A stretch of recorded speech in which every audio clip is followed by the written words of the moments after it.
Okay, so this video is about solving literal equations. And in this video, you will learn to basically isolate a variable within the equation and make that equation solve for that variable, as in t equals something else. So this says solve the equation for the letter t. So if I solve the equation for the letter t, I would treat t as if it was the only variable in that equation. So I want to get t alone. So I'm going to rewrite this equation, r times t. I'm going to divide this side by the letter r, divide this side by the letter r.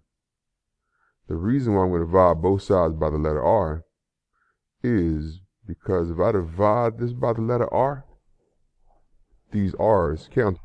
So this r and that r cancel to be 1. And my answer is d over r is equal to t. I'll make that look bigger. D over r equals to t.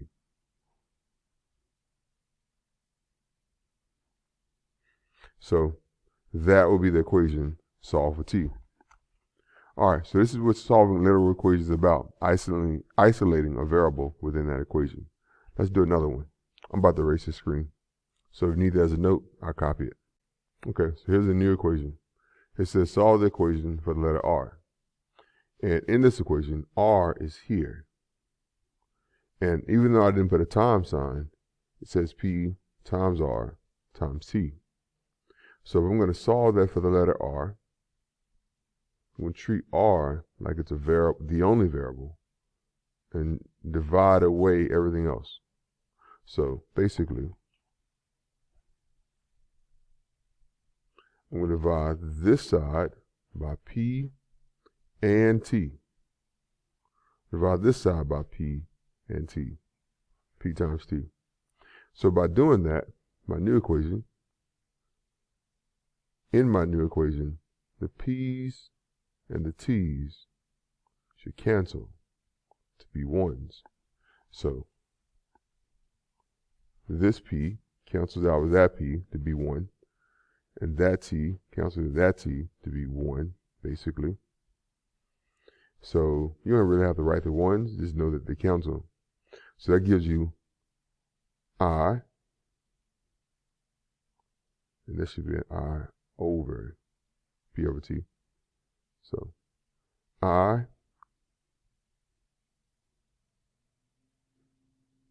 over pt, and that should equal to the letter r. And that doesn't look good either. I over pt equals to r. And that looks a little better. So that would be the process of solving that equation for r. So let's do another. All right, so this equation says solve it for the letter h. So we want to isolate the letter h. And here it is. It says pi times r squared times h equals a v. That's volume. So if I'm going to solve that for h, since it's all been multiplied together, I got to do the opposite multiplication and divide them away. So I'm going to divide this side by pi r squared, and divide the right side by pi r squared. Since I have a pi here, they cancel to be 1s, and the r squareds there cancel to be 1. So on the right side, I just have h. On the left side, I have v divided by pi r squared. So this is what v is. That's what h is. H is equal to v divided by pi r squared. All right, let's do another one. I'm going to pause this video, so you need that as a note. You should copy it. All right, so in this problem, it says solve it for the letter x. Letter x. So in this case, since x is here, and you have subtraction happening in this problem, you can't just solve for the letter x just by dividing away all the numbers, or all the letters right away. You have to isolate this part first. So if I'm going to isolate that part first, I'm going to rewrite the problem. Rx subtract st equals to r I'm going to add away the ST. So now I have Rx equals to R plus ST. So we're going to solve that for X. My last step is divide away the R that's next to it. So Rx equals to R plus ST. I'm going to divide this side by the letter R and this side by the letter R. So that way, the R's cancel.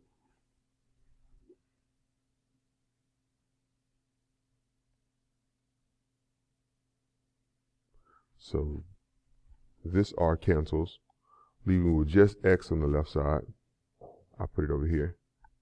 So it should be X equals to R plus ST all over R.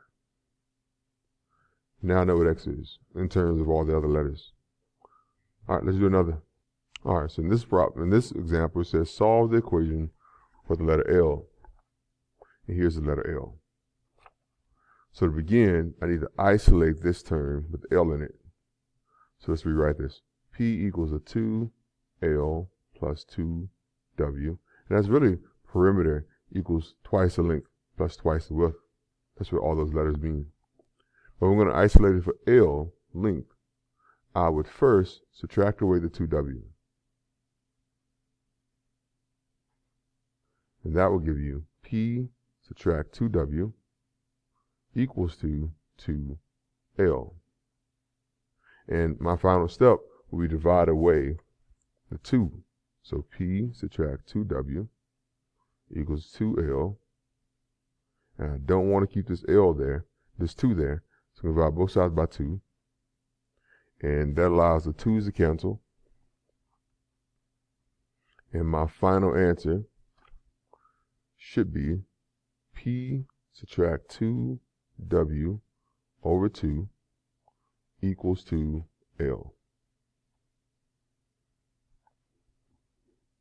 All right, I'll get that as a note. I'm about to erase it and give it another. All right, so this is my last one. It says solve for C. This is basically a Fahrenheit equation. It means Fahrenheit equals 9/5 times Celsius plus 32. So it's a pretty famous equation as well. A lot like a couple other equations I gave you in this video. So if I'm going to solve this equation for the letter C. So, you know what? Pause the video and see if you can do it on your own. So pause the video and give it a shot. And then after you give it a shot, join me and see if I come up with the same answer. So give it a shot now. So if I was solving this, I want to isolate the C. So I would first subtract 32 from both sides. And that would mean that F subtract 32 should equal to 9/5 C. Now, to finish this, we'll basically take the problem that we have, F subtract 32 equals 9/5 C,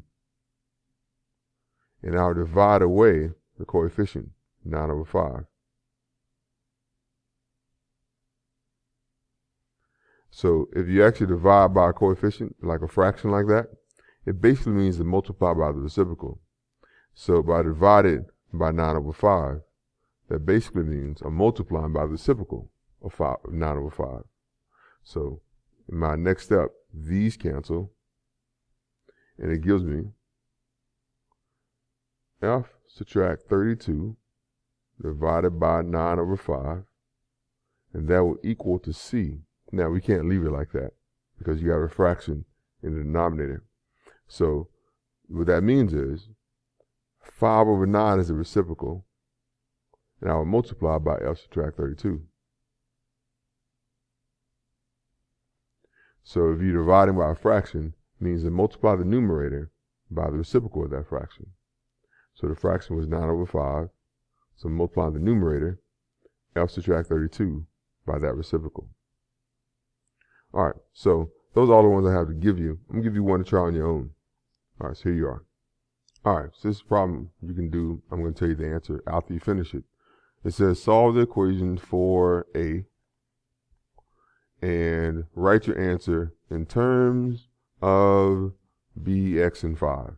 That is just a fancy way of just saying solve for a, and the only thing you're going to see on the right side of the equation is a b, an x, and a 5. It doesn't change anything about how we do this. But you see it written that way sometimes. So I just want you to know that if you see it written that way, you continue to solve it as you always would solve it. So if I'm going to solve that equation, I would probably first add, oh, no, you solve the equation. Pause the video, you give it a shot, then I'll talk about it after you finish. All right, so I'm going to solve that. I'll add 5 to both sides. So I'll get a, b, x equals to the number 5. If my goal is to solve for a, I will divide away everything except a. So I divide by b and x. By doing that, it cancels out everything but the a. So if I had a, b, x over bx, and that's equal to 5 over bx. The b cancels and the x cancels, leaving with just a. Let's look like a 9. So just a equals to 5 over bx. So when they say write your answer in terms of b, x, and 5, the answer is here, and only 5b and x is over on that right side. All right, that's all I have. Good luck.